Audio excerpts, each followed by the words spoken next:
Welcome to the Living Consciously TV show, coming to you live from our Denver, Colorado studios. I'm your host and moderator, Coach Steve Toth, and our theme today is why are we angry and impatient and not being available for possibility? Let me introduce you to our guest cast and also our evolution cast, the self-evolution cast today. Our guest cast is Dr. Joanne White. She is an author, a speaker, and also a business coach, and she's joining us from New Jersey. Welcome to the show. Thank you, Steve. It's great to be here. It's good to have you. And also Nina de Rosa. She's part of our self-evolution cast, and she's joining us from that city that has more lights than any other city in the world. Welcome to the show. Thank you. It seems like the lights are on 24 hours a day, because if they're not on outside, they're on inside. Good to be with you, Steve. And we also have Linda Dyer. She is also part of our Self-Evolution cast, and she is joining us from Australia. Welcome to the show. Yes, thank you. Good morning, everyone. Good evening. Yeah. Good afternoon and good morning to you, actually, tomorrow. That is so wild. That is so wild. It is actually Sunday morning in Australia. It's Mother's Day. Yeah. Happy Mother's Day, everybody. Yes, absolutely.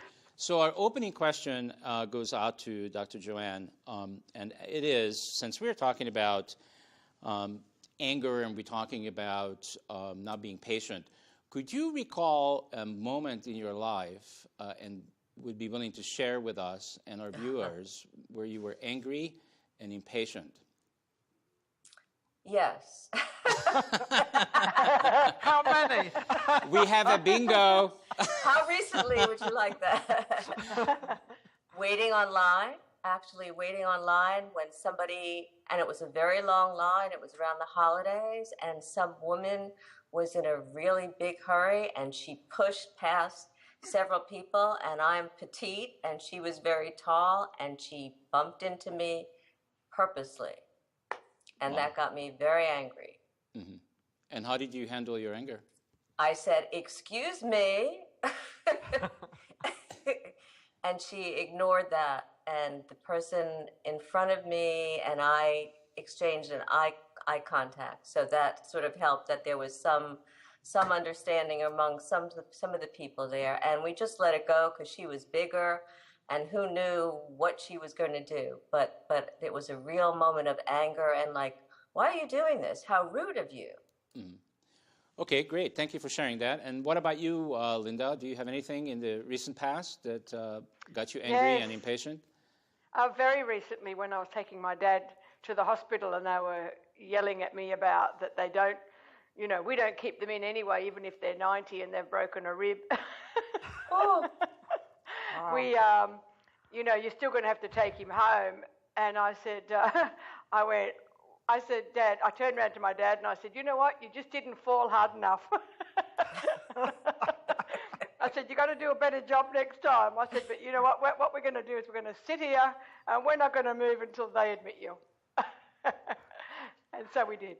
But I was angry inside for him because he was in so much pain. And her attitude toward us was not warranted. Yeah, got it. All right, what about you, Ninan? Well, yeah, I just had something very recent with a bank. I'm not going to name the bank, though I'd absolutely love to, but I will be polite and nice. I had an incident where I'm doing a modification on a couple of homes of mine, and apparently they did not receive some papers that I had sent, which I had said 184 pages, actually from their bank, and they said they did not receive them.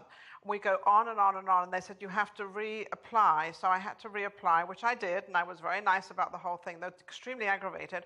So then they called me after I reapplied and got all the papers and told me that I did not have all the papers again. And I was absolutely, totally livid with this woman. She would not stop of what she wanted, and she continued on and on and on.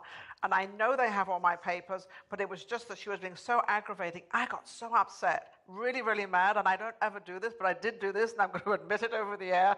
I slammed my hand down on my desk. I was so livid. God, I hurt my hand, though. But I was that mad, and I thought, Nina, you've got to control this anger of yours because you're dealing with somebody you're going to have to deal with. But I was so mad and so angry. But I tried to control it a little bit, but I wasn't too good at it. So that was really, really bad. So, Yeah, I don't know. got it. All right. Tough. So I actually had something happen right before I came to the studio, which was we actually remodeling. My kids are helping to remodel our bathroom. And, there's a lot of people at the house. And somebody took the car this morning. And, it came about 15 minutes to 2 o'clock. And I was looking for the key. And everybody left because they had to go buy parts. And I couldn't find the keys. And I got livid, and I'm going like, how could this be possible that nobody seems to care? It's like I do this every Saturday afternoon. Everybody knows what I do. And how could it be possible that they so not paying attention that might be important? And so I started to call people that I knew would know where the keys are. And everybody left their cell phones at my house. So I was calling, and all these phones started to ring. It was... Where were the keys? It was unreal. So I finally, like on the third or fourth try, I got a hold of my daughter, and she said, look here, look here, look here. So I looked there. I said, no keys. And then I finally looked on the kitchen table, and because there's so many things on the kitchen table, right now, it's not cleaned up. It was hidden on the kitchen table somewhere. But I did find it, and I wasn't very, very late. But I've noticed it was interesting, just from my own perspective, that I kind of lost control of myself, and I was able to, in a way, witness it, which is a lot different than how I used to be. In the long past, I didn't even know that I lost control.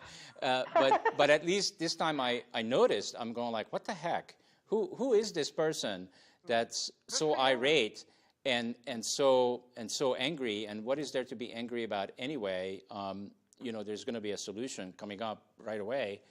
And it was interesting that I was able to witness my own self. And I guess my next test or task is to manage myself so that I don't even get angry. But I think that first step, being a witness to whatever you're doing, being able to step back a little bit and watch yourself, is a very wonderful technique that a lot of people could utilize to watch themselves kind of without judgment, because the judgment piece is really not very healthy, but watch themselves and kind of course correct and see what they're doing and make some changes. And that's a great tool. Yeah. Well, that was what I did when I slammed my hand on the desk. I did the same thing. I thought, hey, hang in a second, what you're doing. This is like you're harming yourself, not them. Nobody else cares. Right. Okay, you. So But right. And I've noticed that the theme around when you get a little bit frustrated or angry, the theme around it for me is around time. When somebody's wasting my time, or I feel, or there's a perception that they're wasting my time, I find that is when I'm more triggered than other times. And I have to talk to myself and say, okay, just calm, and it'll happen a lot quicker. Because I'm putting out... Interesting. So in my reality, this is an interesting subject to talk about right now, since you brought it up, Linda. In my reality, there is no time. So the only reason I still use time is so that, like, all the three of you and I could do this show right now, and that the technical staff would be here at a certain time. But other than that, I would have no reason or purpose for time. Really? Really. Wow. I always think, and I agree with Linda, that, and it's funny you talk about the keys, because everybody loses keys. I don't know why this is, but we all lose keys. We come in and put them down and then wander on our way, and then we go to find them again and can't find them. But I've noticed that if I calm down and I just stand still and sort of think a little bit and just sort of get myself calmed, it's funny how I'll go directly to where they are. It's a wonderful feeling of, just a minute, how did I walk in the house, or what happened? And you recollect and you go back, and it's funny, and it works. You're so right. Nina, and it does work. And I remember actually not finding my wallet, and I was frantic. I had driven somewhere, and I thought I brought my wallet back with me. I searched the house, and my frustration and impatience began to mount. And I said, no, it has to be here. So I actually spent a few hours of really decompressing. And I walked to my car and just reached underneath the seat, and there it was. So you're so right. I wanted to address something that Linda said, though, because we all have different triggers. You were talking about somebody wasting your time, and for me, a trigger is somebody else's rudeness, or somebody, like the other day, it just happened that somebody was almost cut me off to the point of causing an accident because he was coming onto the expressway really quickly and not noticing that the car, well, he was noticing, he didn't care, that the cars were speeding up, and I had to really put on my brakes. And I put my hand on the horn, and then I took it off because I was going to blast that horn as loudly as I possibly could. But he was already gone, and that wouldn't have done much except for me to actually get rid of that feeling. And I think that's sometimes what anger does. We feel that we have all this pent up energy, and we need to discharge. And is it good to discharge it? Is it good to actually do what you were going to do, or would it have been better if you just sort of laid back a little bit and sort of calmed yourself down and think, well, wait a second, let's not get myself all agitated because of him. Well, so just sit back.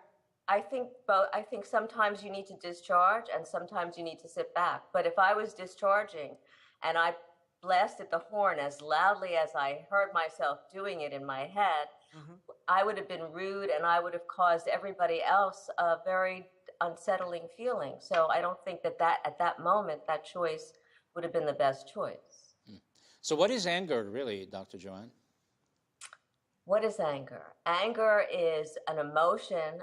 Actually, it's usually triggered by the flight or fright response. So sometimes anger is repressed fear.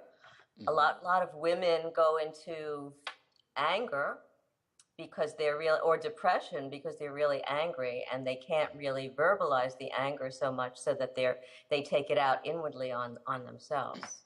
And would you say? Go ahead. Go ahead. Didn't it come? It came from our survival techniques from billions of years ago. It actually came from our survival techniques. It's just that, people got angry, and that was what they used to go and get their meats and their foods and their what have you, and it was that they needed that to survive. Whereas we don't really have those lions coming towards us anymore, but we're still using that same sort of flight or fright, what you were saying. And it's actually linked to love and power. So if people are feeling like they're not being appreciated, like you were saying, some people's attitudes trigger you. And the attitude of this lady in the hospital, I'm thinking, how can you be the front person of a sick place and have that attitude? And this is 6 o'clock in the morning. We're the first patient. How can you be, and in the end, that's why I went, you know what? She's got the whole day to go. Why don't we just have a sit-in?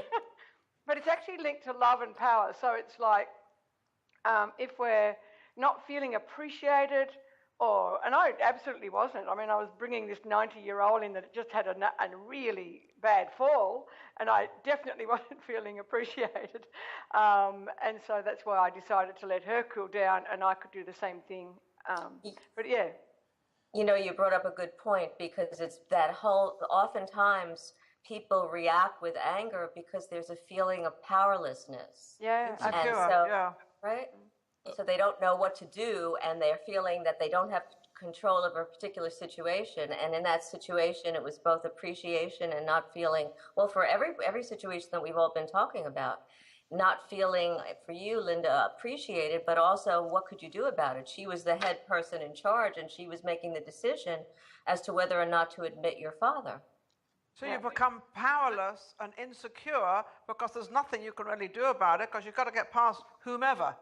Right. Or you analyse it, and, I'm just grateful I had the knowledge of NLP, and I analysed it, and I went, hang on a minute, she's already had a bad hair day. I just saw one of her staff walk in with one shoe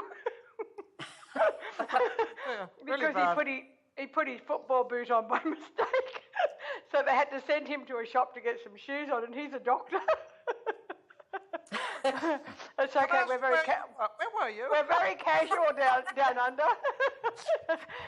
And in the end, I went, you know what? If when I take this and I use the knowledge that I know and the language I know, and I just said to her, I respect that. I respect that you know, he hasn't broken a bone, and so you're reluctant to take him. However, we've done what we can do in the last 48 hours, and this man's in agony. And I have never heard him scream in my life, and he's been screaming for 48 hours. Yeah. So I really think that it's time for him to go in, and we'll just sit over here until you take him. So you took control of yourself, actually? Yeah, I became powerful. In other words, yes. I got my power back and didn't allow her to overpower me. And because my first reaction was, well, stuff you. I'm going to take my dad home. Dad, you haven't fallen well enough. I said, let's get out of here. And then I went, you know what? No, Linda. And then you think on the spot. But, you know, if we know how to think on the spot, we do it. And I suggest that we all do that. You know, just think on the spot. Am I creating more of a problem? Okay, so hang on for a minute, because this is important. So would you say that when we are angry, we have to be disconnected from ourselves? Like that's a requirement? Well, I don't think we have to be. I think we do. we get disconnected. We are disconnected, right? Yeah, we get disconnected totally. We're not aware. Totally. So what's underneath anger, Dr. Joanne? Well, that lack of connection, that not being able to be in the moment. Maybe we're somewhere else. Maybe we're worried about not getting somewhere. So somebody else is holding us up, and we're angry because they're making us late, or we're anticipating that we're going to be late. So it's that lack of really connecting with ourselves. And I wanted to mention what Linda said, because I think that if we take that moment, if we take our power back, and it may not just be about speaking to somebody else, it may be having a pause, breathing, being conscious that we're out of control for that instant, and deciding, because there's a choice here too, after we recognize that, like you had talked about that witness. And then we make that decision that it's not going to serve us. We don't want to be out of control. And we do something to counteract that, whether it's to breathe, whether it's to hum, whether it's to make a joke, whatever it is that we do to regain control and that connection to ourselves and to who we really are. Yeah, control is kind of a funny word with me. So let me just say that for me, what's underneath anger is love, and our inability to get to love is the anger. And if we can just remember or remind ourselves that life itself and our entire existence on this planet is about love. And if we can get to love, we don't need to worry about control. Yeah, that's what we were saying before, that when you do come up with that initial anger, it's a feeling like you're not loved, you're not appreciated. Right. And so you react. And of course, the opposite of that is to respond. The being unconscious is the reaction, but taking that moment to say, you know, just stop a moment, just reconnect to the love of you and to the love of that person, that, you know, that we can respond in a totally different way. Why do you think there are so many people, which I notice a tremendous amount of people are very, very angry these days? They're very, they don't smile, they don't acknowledge, they don't say, excuse me, or please, and they've got this incredible, like deadpan anger face.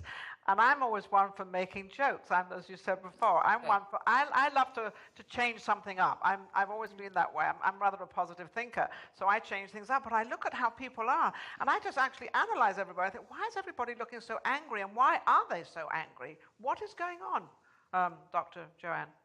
Well, I think that everything is so fast-paced, and people are feeling everything what we're talking about, not appreciated, devalued, that what they're doing isn't enough, that no matter what they do, it won't be enough, and they're feeling out of touch with themselves, out of touch with the people that care about them. So oftentimes I work with some families, and I had a woman the other day who said, "Why am I so angry at my daughter?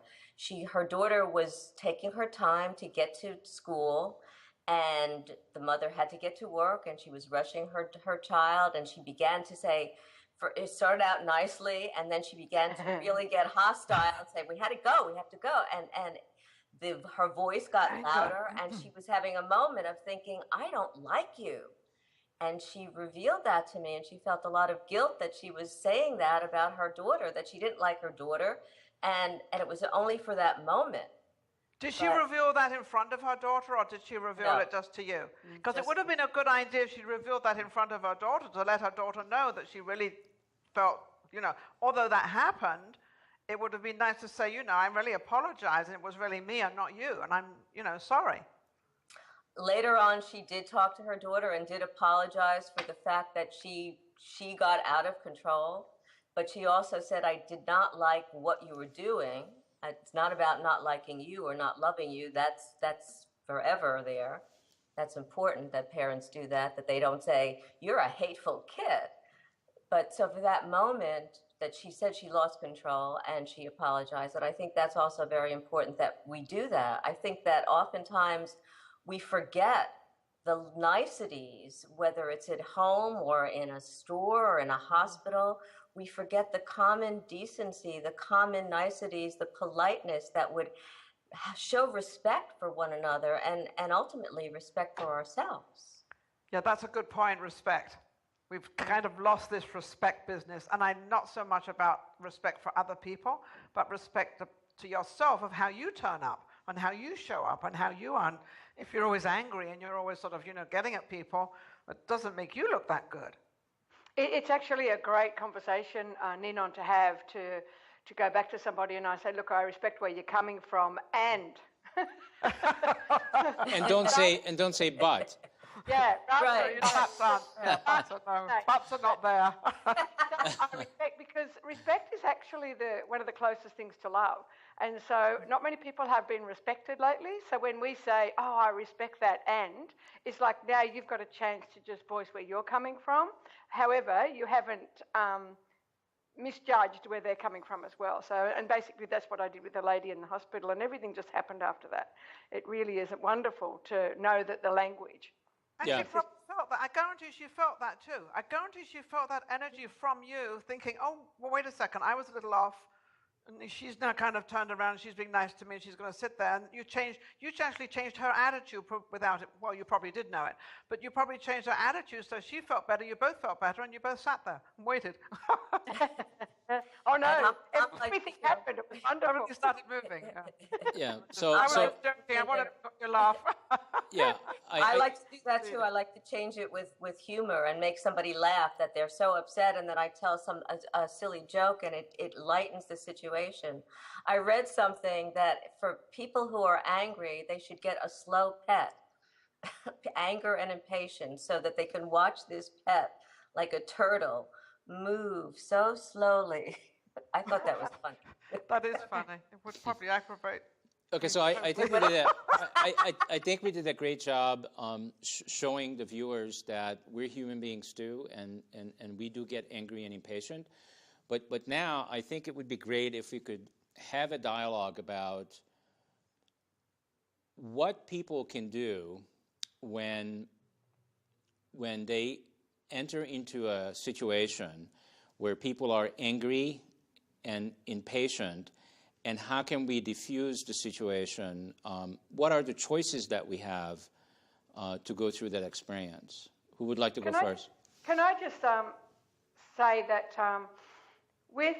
with anger, it's really important before we look at how to do it as to why we do it. From a health perspective, anger actually leads to many diseases. And so it's really great for people to know how to get through anger and come out the other side and not have it welter up inside. Things like arthritis, things like anger turned inward. Cancer has been known to be anger that's been festered upon. Epilepsy is known to be anger turned inward, and depression.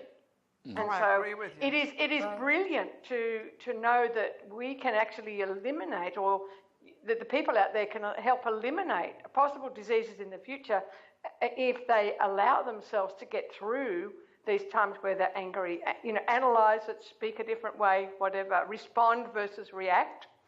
And so that it's really important to get through that and not fester it. Yeah, I agree. Breathing is another thing. If you're breathing, in acting, I'm sure some of you know about this, but when you're in acting, you actually learn to actually exhale all your air and exhale and bring in fresh air, and it gives you that lovely depth and that lovely open feeling of sort of, I'm not going to be saying newborn, but it gives you that lovely feeling of being relaxed and being very, very open. And breathing is very important. A lot of people, we turn around and say they don't breathe. We don't mean to say they completely don't breathe, but they don't breathe properly. And if you don't do that, you can hold all this anger within you. Yeah. When people are upset or angry or impatient, oftentimes the breath is shortened and they're not breathing from the right place, so that they're not getting, like you're talking about, Nina, and they're not getting a full breath.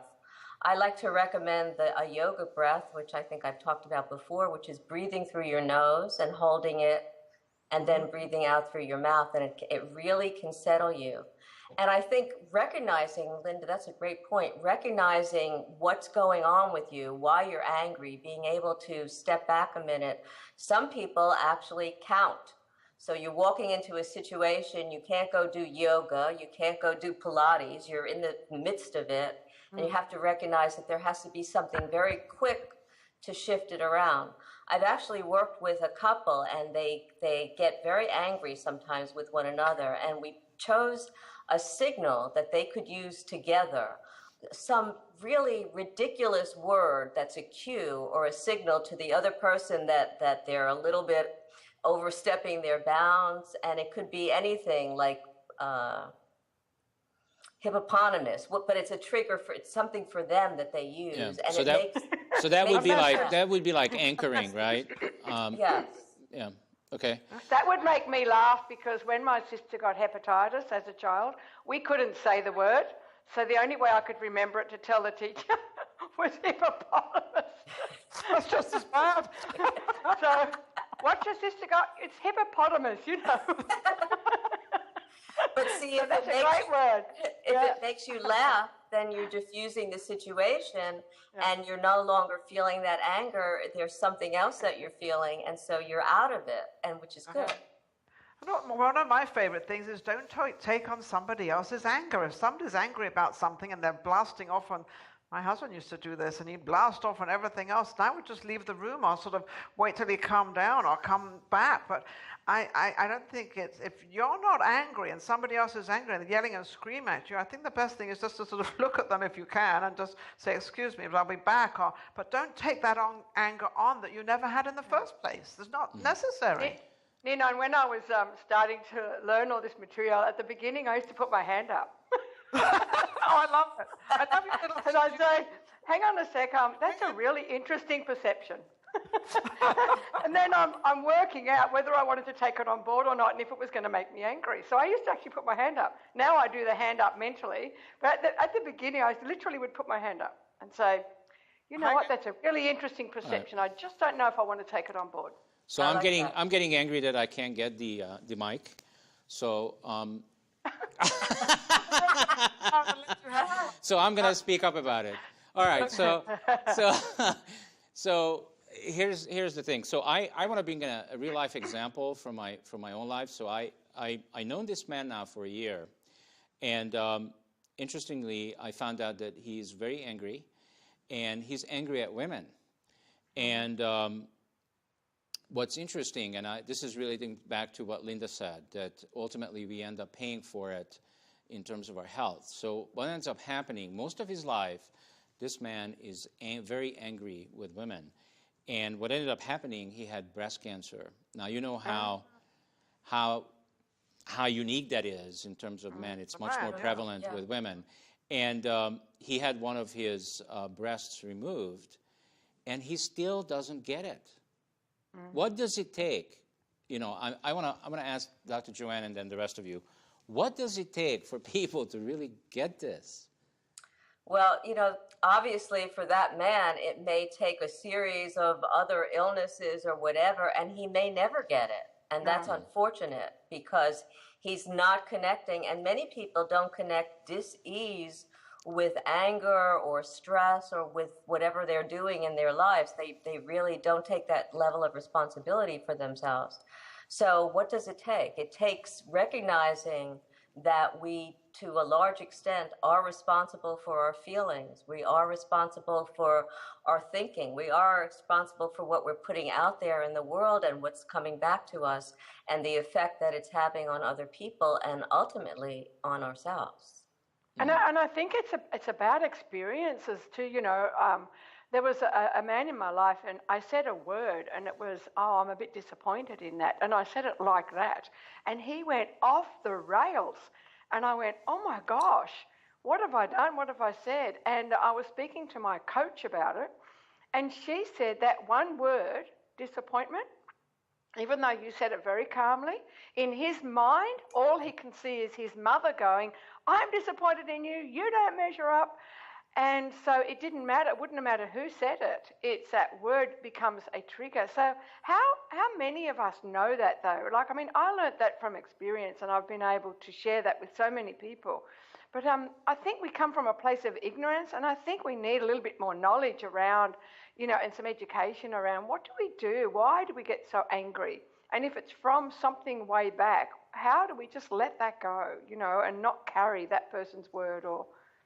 But it's hard to do that because you don't know you've got it. You don't know you have that thing that's going to trigger you off. You just know that it happens. But with this gentleman that Steve's talking about, he's obviously got a wall up there somewhere, and he obviously doesn't want to get close to anybody. And I doubt if he gets close to anybody. And he probably gets close to them, and as soon as they get too close, he backs off, or he says something, or he's in denial. He's actually in denial as to who he is. He does not want to come forth with who he is and why he is and what he is. He's probably a very nice man if you get back there.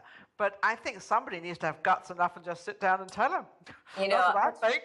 That's what I was thinking too, that it's time for somebody, a friend, to say that. But how many of us really know what's going on within us? I actually have told him. And his response was, he doesn't want to have anything to do with me. Well, because he didn't acknowledge you, because he's not acknowledged anybody. That's why. It's not to do with you, Steve, it's to do with him. He does not want to know the truth of something, whatever it is. He opted out. So obviously, you know, he's just not ready. He's not ready. He's not ready to face what there is to face. And that's okay. I still love him as a human being. I'm not angry with him, so it's fine. As Dr. Joanne said, he might never know. He might never get to that. Or Linda said, he might never get to that point of knowing what is wrong, and something else might be wrong with it. You probably will. You'll have another illness. So people do all kinds of different things in my experience. Like people raise their voices, people start throwing things around, you know, I don't know, all kinds of other things. And there are people that will actually do the opposite, which is they get very quiet and they hold everything in.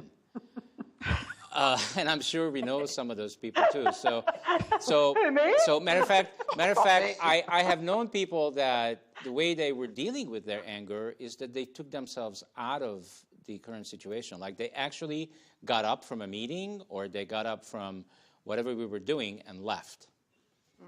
I also know people that actually are physically there, but they kind of leave their bodies. So they're there, but they're not there.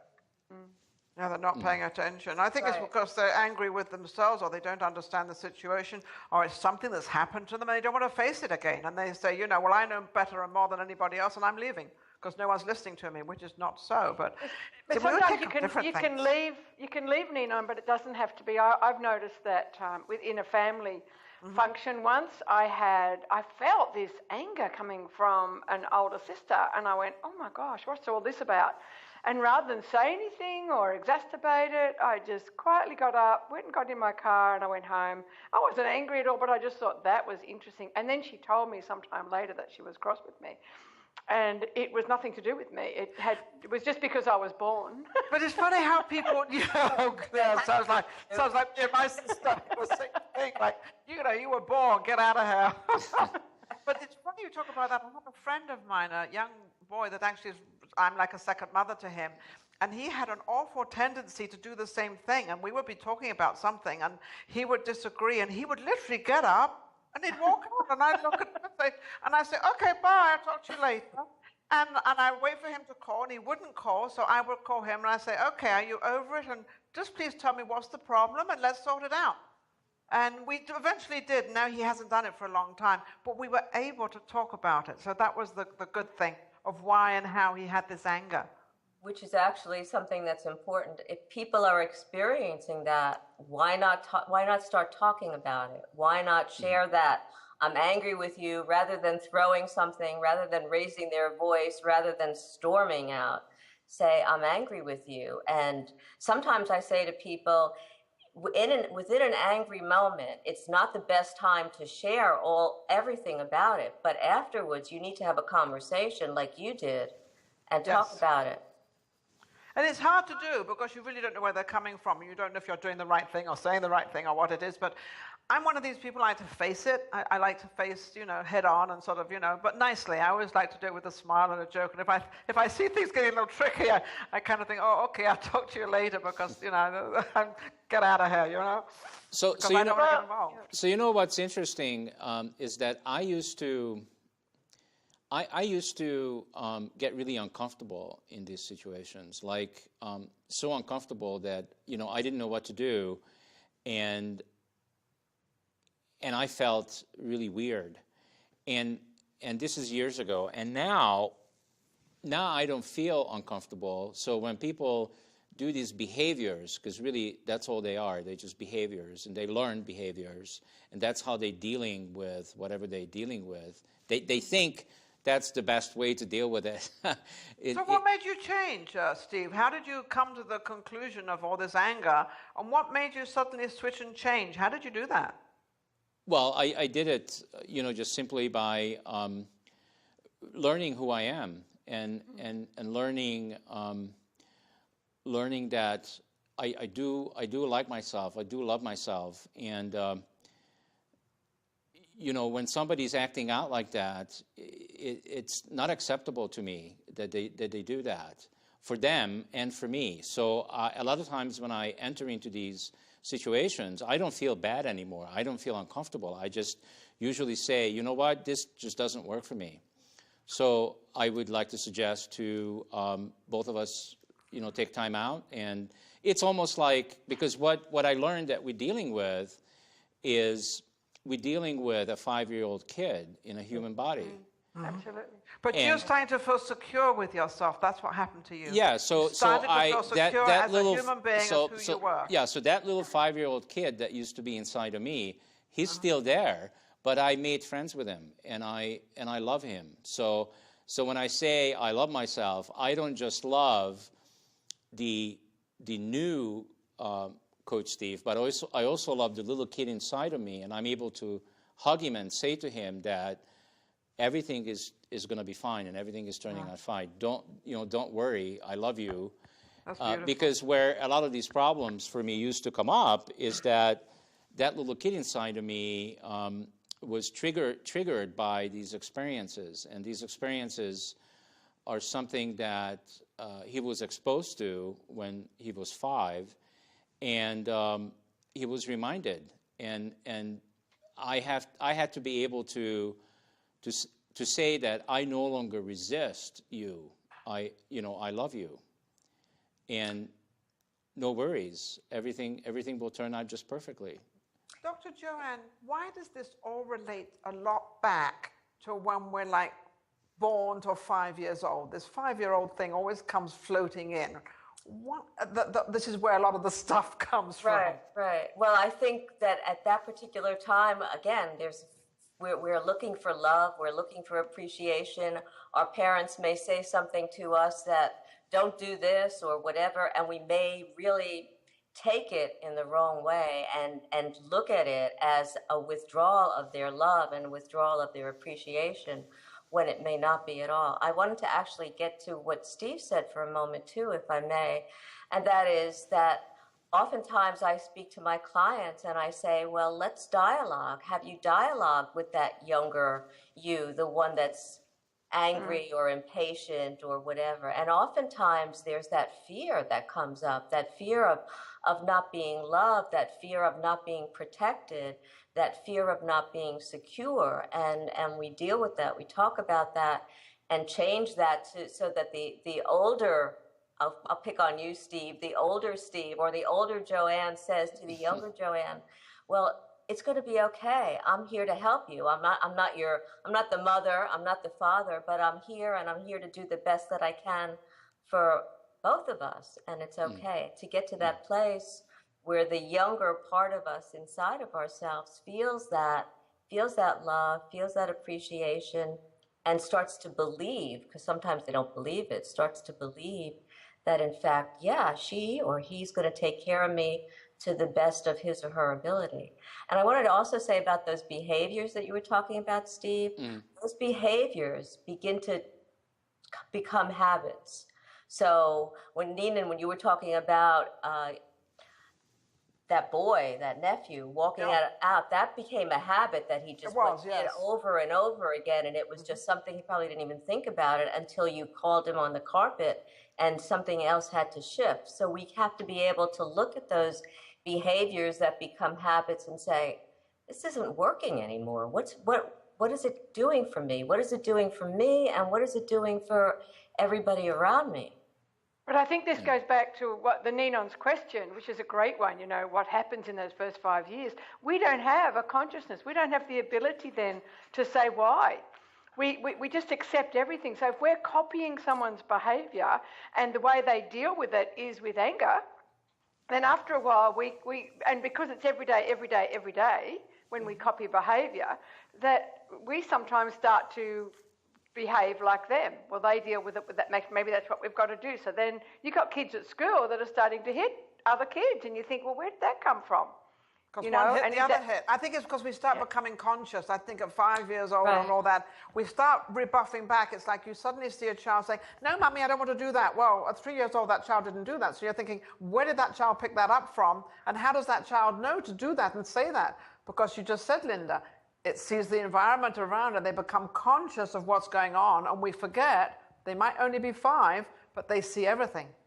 And then hitting can become then the new habit. And so they go to school and they start to hit and they realise it's not sociably acceptable. But hang on a minute, I've been doing it, it's been happening in my house for 5 years.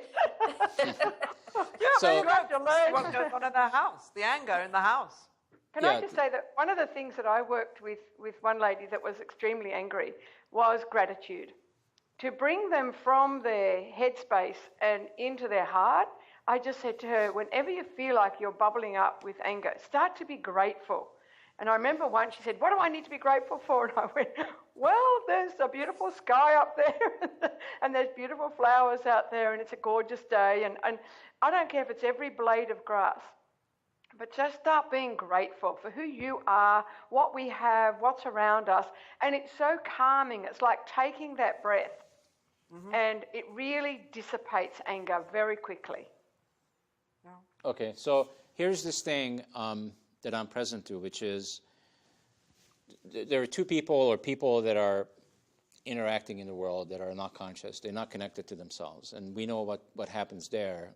There's a constant action, reaction, action, and that's what I call the chaotic world out there. However, what's interesting, the conversation I would like to have, or the dialogue I would like to have quickly is, what happens when you put a conscious person, somebody that's connected to themselves and to love, and you get a non-conscious person interacting with a conscious person? How does that go, Dr. Joanne? What? Well, if somebody is actually staying within that love and within that gratitude, they can, because there have been studies about this, they can actually help to transform the energy and the feelings within the other person to that, or attune to that energy of love and to that feeling of compassion and gratitude. So I think it's wonderful to be able to, if you can, to maintain that place. And I love the gratitude piece, Linda, because I use it and teach people that as well. So I think it's important to keep in that heart-centeredness and really begin to send it out, not only verbally, but also within our energy, and to really speak words. I don't mean words of words of endearment, but just speak in a tone and in a feeling of appreciation, wherein you're sending that out, and the other person, if the other person is listening, the other person may be so angry, may not even be receiving it, but energetically that other person can receive it, and hopefully it can shift them. Right. So you're talking about inspiring. I'm talking about inspiring, and I'm talking about from an energy perspective. The heart has this incredible electromagnetic field. So if you're sending out these feelings of love and appreciation and gratitude, those feelings are really being transmitted for a distance, much further than the waves of our brain. Yeah, I agree. So, but what if it doesn't work and the other person rejects it? But then we go back to humor. It's funny, this just happened with a girlfriend of mine. A girlfriend of mine her mother's like, I think, 89 or something. And she was complaining and complaining about her mother. And I'm looking at it as a completely different place, because this is not my mother and this is my girlfriend. But I'm looking at my girlfriend and she's getting so angry with all this. And I'm looking at thinking, now how can I interject her? And I was trying to explain to her by coming out, she's 89, so we have to understand. And it's funny because she did listen to me, my girlfriend did, and she listened to how I was saying, because I was looking at it as a total outsider and looking at what was going on between her and her mother. And I said, next time, I said, just be a little patient with her. She's 89. And it was so funny. It wasn't a reaction of what her mother, it was a reaction of my girlfriend. She just her whole face changed. And she looked at me and she smiled like she understood. So I think we should sort of be more, not to be afraid of saying something to somebody else if we do see that anger, to try to see if we can help them by giving them another look at it or a different objection of what it is and how it is. And I think they can understand as an outsider. I don't think we do that enough to help somebody else. Actually, I agree. And just that interjection, because it was coming from someone else and she relates to you differently than she does to her mother, she was able to hear you in a different way, and so she was able to connect with you and also with the feelings that you had for her, and was able to see her mother for that moment through your eyes, which is really great. Yeah, and she did, and I think if we could do that, try to do that with other people, rather than sort of agreeing with them, or yes, my mother's like that, and da-da-da. Look at it in a different way, as if to say, well, wait a second, this woman's old, so let's have a little patience here somewhere. But not only for her mother, for herself, because I could see the anger all over her that really was making her angry. And I thought, she shouldn't be angry at this. She should be, because I'm a little bit, as Steve knows, I'm a little on the positive side of life. So I look at things I actually look at the whole picture, and then I analyze it and sort of see if I could help in any way I can. Because I do see the anger, and I don't think there's any reason to be angry in this world. We have so much. So you are just like a psychotherapist then? That agrees, that's all. And I don't want and then remembering the language, to say to somebody, I respect that you're angry right now, and that's beautiful. Is it serving you? Or sometimes I've actually said to somebody, who do you think you're being right now? And you say, and the quieter you say it, the more they calm down. So who do you think you're being right now? And you've had tears, or they've had, I'm my mother, aren't I? Or I'm my father, aren't I? And they get it. Well, or not. So do you think the fact that, and let me go back to this person that I was talking about earlier, the one that's angry with women. So in order to be that angry, Dr. Joanne, would you say that that person would have to know the opposite of anger just as much? What's the opposite of anger? Love. So is it possible for somebody to be that angry and not already know the opposite of anger just as much? Maybe he did know anger at one point. Know love at one point. Maybe the anger has overshadowed the love. And maybe it's also what we've been talking about. Maybe it's about that self-love that's so diminished within him. You said that he's angry at women, but perhaps he's also very angry at himself within his relationship with women, or his relationship with mother, or who knows. Right. So I think that there's something within that anger that is missing the connection to that love within himself.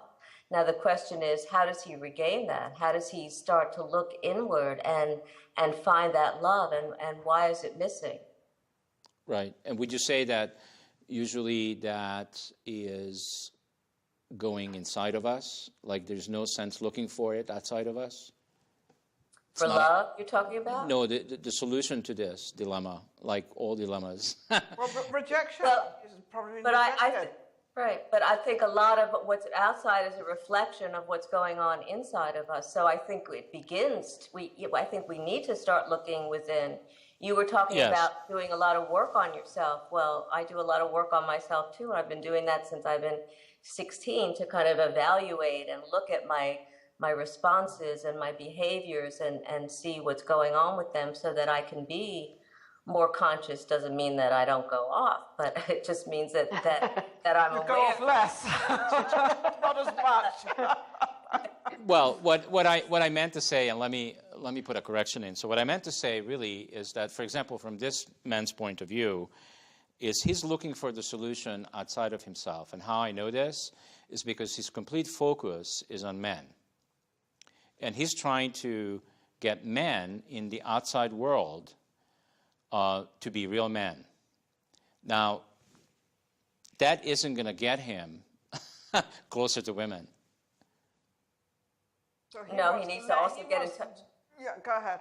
He needs to also get in touch with his feminine side, and so Correct. he needs to go inside and get in touch with that male, female child within him, and really come to terms with all facets, all aspects of himself.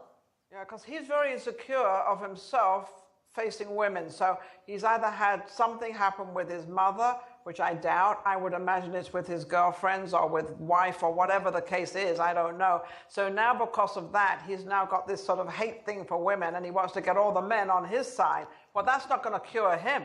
I don't care how many men he gets on his side. That's not going to cure within. Yeah, I usually and say... that happens a lot in our society, though, doesn't it? When somebody's got an illness, they'll form a society. They'll surround themselves with those people. Yeah. They surround themselves, and that gives them the power, and all they needed was to get in touch with themselves and find out how that happened and what went wrong. And so in this man's situation, all the women in the world will have to go to the psychiatrist in order for him to get better. Yeah, and it's only him that needs to go. But isn't it interesting when people like that choose to bring all those people around them, it's because they want to be right. They want to be acknowledged for that point of view, whatever that is, even if that perspective is distorted, which in this case, I think it is distorted. Yeah, What do they say, absolutely. misery loves Well, company? how I know that is that I used to be angry with women. Yeah, and it came from my childhood because I was angry with my mom because she was angry with me. So you know, I remember all this stuff when it was going down with me, and you know, look at what I've done. So what I've done is I put women around me everywhere because I needed to learn from them that, you know, they don't mean what I made up about women, which is through my mother. So, you know, I used to say that, you know, every time I interacted with women and they were in control, they were just like my mother. And that's not true at all. No, and I just think it's so sad that as people we all have to blame our mothers. We very rarely blame our fathers, but we're always blaming our mothers of the consequences of part of our life, and I think that's kind of unkind. You know, we're all human. And we are running out of time, so what... And tomorrow's Mother's Day. Yeah. No, today. Right. Yeah, so let's make sure that we say again, Happy Mother's Day to everybody out there, everybody that's watching us on Channel 56 on Comcast, and also everybody that's watching us all over the world on YouTube. And I just want to make sure that I thank everybody, including you, Dr. Joanne, to be here with us. Thank you. And also the cast, of course, Ninon and Linda, thank you so much. And all of our technical people behind the glass, as well as all of our viewers.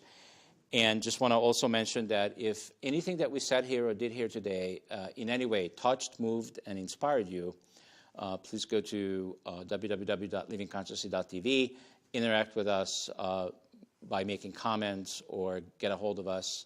There's many ways to get a hold of us through the contact page. And let's see, what is there to say in the final second is that I love you all and happy Mother's Day. Don't go angry. Thank you. Thank you all. Much Don't go love. angry. Thank you all. Bye-bye. Bye-bye. Bye. Thank you. Thanks.